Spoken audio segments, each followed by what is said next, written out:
जी अस्सलाम वालेकुम। आप सबको पता है कि रावलपिंडी के मुजाहरे की चांद रात शुरू हो चुकी है और कंटेनर गर्दी, पुलिस गर्दी भी स्टार्ट हो चुकी है। हमारे कप्तान इमरान खान साहब ने कहा था कि 28 सितंबर को आइन की बालादस्ती के लिए, अदलिया की आजादी के लिए बाहर निकलना है और हमने, कौम ने कहा है कि कप्तान की रिहाई के लिए भी बाहर निकलना है, मुजाहरा करना है। जलसा मांगा था लियाकत बाग में नहीं दिया, तो मुजाहरे के लिए अल्हम्दुलिल्लाह रावलपिंडी निकलना शुरू हो चुका है। गुरबो जवार से सब लोग आना शुरू हो गए हैं और इन्होंने भी अपनी बदमाशी, अपनी पुलिस गर्दी शुरू कर दी है। लाहौर में नहीं रोक सके, इस्लामाबाद में, संजानी में नहीं रोक सके, तो रावलपिंडी वालों को कैसे रोक सकते हैं। तो सब पहुंचे, भरपूर तरीके से पहुंचे, पूरी हिम्मत से पहुंचे।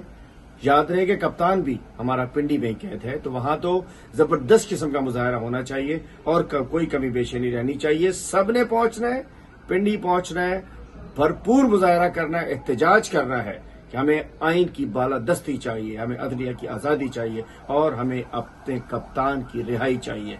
और अब ये रोजाना की बुनियादों पे काम शुरू हो चुका है। इंशाल्लाह कल पिंडी के बाद परसों कराची भी है इंशाल्लाह, और उसके बाद हर रोज से पूरे सिंध में ऐसा ही कुछ होगा। डेली बेसिस पे इंशाल्लाह पूरे सिंध में हम निकलेंगे, बाहर निकलेंगे, जब तक हमारा कप्तान बाहर नहीं निकलेगा इंशाल्लाह।